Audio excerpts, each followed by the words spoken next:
This story takes place not long ago.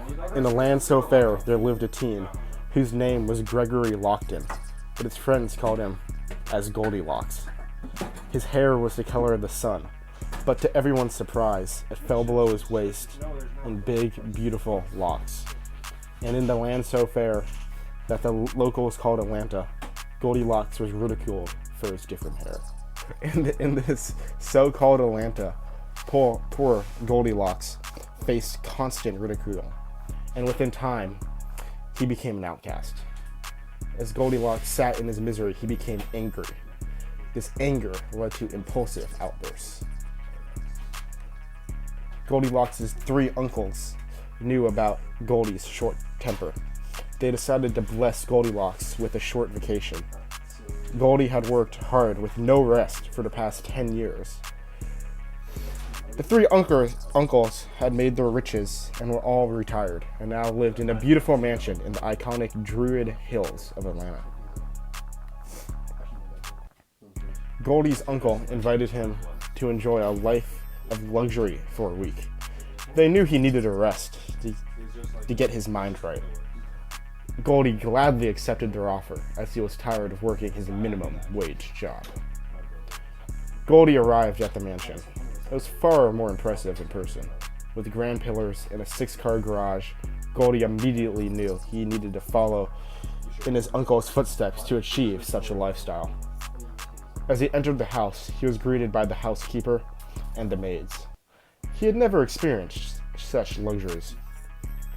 They informed Goldie that his uncles were going to be in their penthouse for the weekend.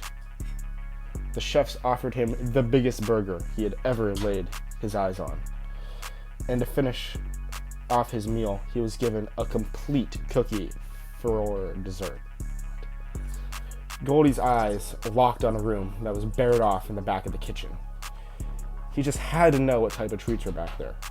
So that night, he put on an all-black fit and his black ski mask and crept down the stairs like a mouse. He then snuck into the back room. He was greeted by what could only be described as heaven on earth.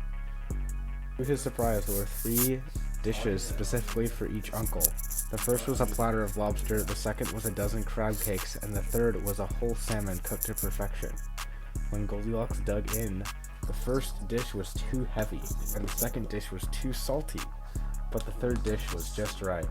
Nonetheless, Goldilocks ate all 3 dishes, completely disrespecting his uncle's food. After devouring his meal, Goldie went to bed satisfied. He was awakened the next morning by a loud pounding on his bedroom door. "Who's there?" Goldilocks groaned. "Your Uncle Altima," said a voice behind the door. He was named after the car. "Did you eat my lobster dish?" "No, I swear I didn't. It was probably one of those house cleaners," Goldilocks yelled. "Sure, anyway, I need to spot the bench. Come with me," Uncle Altima yelled. Goldilocks followed his uncle down to their beautiful home gym that had 3 massive pools in the back. Goldilocks followed his uncle over to the bench where 225 pounds were loaded. "All right, my boy, I'm going for 1 rep, Uncle Altima said. But Goldilocks wasn't paying attention as he began to wander over to the pools, which were filled with jello. The first one was filled with sour apple, which was too sour. The second one was filled with blue raspberry, and that was too sweet. But the third one was filled with cherry-flavored jello, and was just right. But Goldilocks had completely forgotten to spot his uncle. Unfortunately for Uncle Altima, he was on an empty stomach as he didn't have his breakfast of lobster and was unable to get the weight up. His calls for help were on empty ears as the weight crushed him to death. By the time Goldilocks finished eating the jello and checked in on his uncle, Uncle Altima had passed away. But before he was able to do anything, he heard on a knock on the gym door. "Who's there?" croaked Goldilocks. "Your Uncle Sauvage," said the voice beyond the door. And with that, the door slowly opened and Uncle Sauvage walked in. After looking around and noticing Uncle Altima lying on the bench, Uncle Sauvage said, "Man, old Altima always sleeping. Well, I'ma have to dive into the pool." And before Goldilocks could say anything, Uncle Sauvage jumped into the cherry jello with a splat. Unfortunately for him, Goldilocks' greedy ass had eaten all the jello, leaving no padding for poor Uncle Sauvage as he fell into the empty pool. Splat. Uncle Sauvage's body smashed into the bottom of the pool, turning the whole thing red. God damn, screamed Goldilocks in horror as he ran out of the room. Goldilocks began running through the house looking for a way to escape.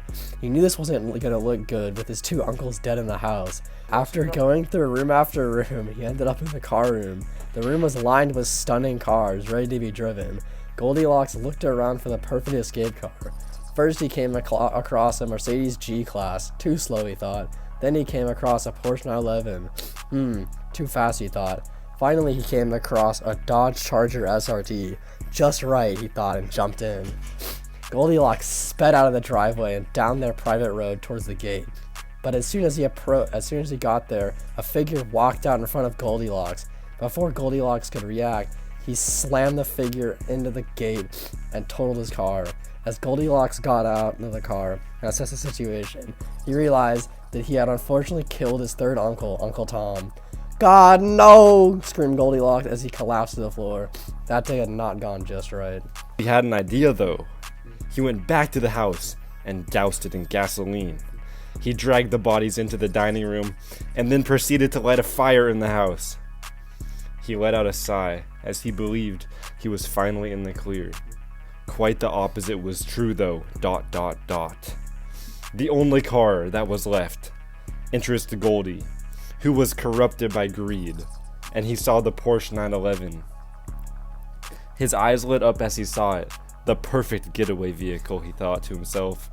Goldie got in it, and realizing how fast the Porsche was compared to his usual cars, Kias, he decided to floor it. This was a horrible, horrible idea, and Goldie wrapped around a tree in the burning hunk of metal. Later that month, Goldie's eyes opened wide to a hospital bed and his hands cuffed to it. The FBI walked into the room, and that is when Goldie realized he couldn't move any muscles. Goldie's consequences for his life of greed were that he could no longer steal from anyone who treated him with such kindness.